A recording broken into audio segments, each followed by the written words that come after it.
আসসালামু আলাইকুম বন্ধুরা, আপনারা সবাই কেমন আছেন? আশা করি আল্লাহ তাআলার রহমতে আপনারা সবাই ভালো আছেন। আজকে পালং শাক রান্না করব, একটু অন্যভাবে রান্না করব। আমি জানি না আপনারা কখনো এভাবে খেয়েছেন কিনা। যদি না খেয়ে থাকেন বাসায় অবশ্যই বানিয়ে দেখবেন, অনেক মজা লাগবে। আমি প্রথমে পাট শাকগুলো ভালো করে বেছে তারপরে একটু সামান্য দু একটা কুচি করে নিব।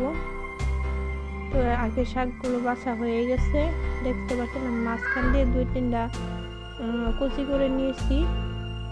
এখন শাকগুলো ধুয়ে একটা কড়াই দিয়ে দিলাম,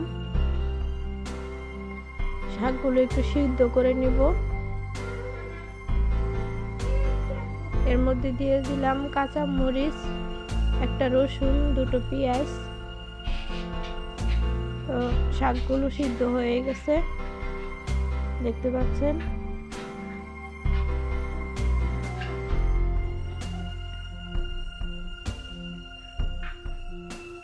এখন আমি শাকগুলোকে পাটায় বেটে নিব।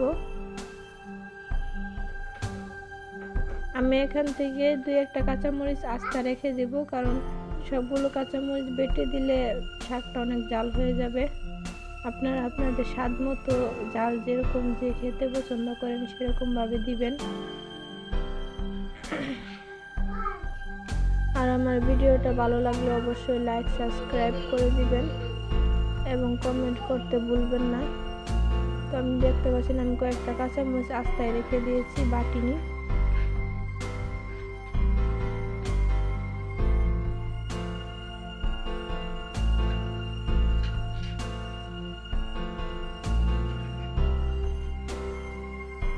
আসলে পালং শাক এভাবে রান্না করে খেলে অনেক মজা হয়, আমি দেখেছি। এমনি কুচি করে ভাজি করার চাইতে পাটায় বেটে ভাজি করলে অনেক মজা লাগে। তো আমার শাকগুলো প্রায় বাটা হয়ে গেছে।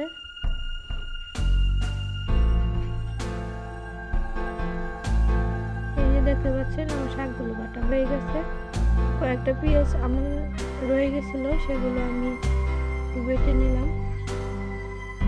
এখন শাকটা উঠে নিব বাটিতে।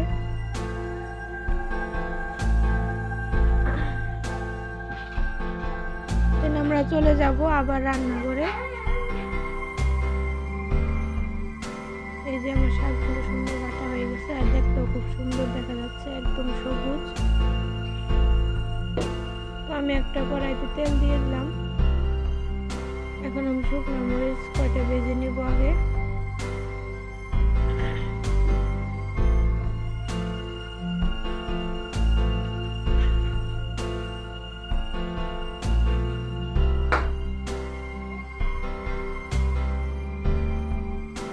শুকনো মরিচগুলো ভাজা হয়ে গেছে।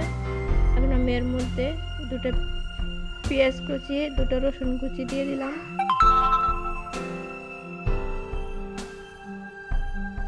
এখন আমি এগুলোকে একটু লাল লাল করে ভেজে নিব। এই দেখতে পাচ্ছেন প্রায় ভাজা হয়ে গেছে। এখন আমরা এর মধ্যে শাকটা দিয়ে দিলাম।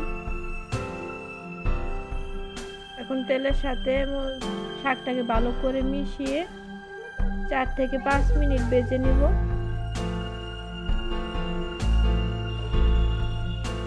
দেখতে পাচ্ছেন শাকটা কত সুন্দর দেখা যাচ্ছে, একদম সবুজ। আমি লবণ দিয়েছিলাম না, আমি এখন লবণটা দিয়ে দিলাম।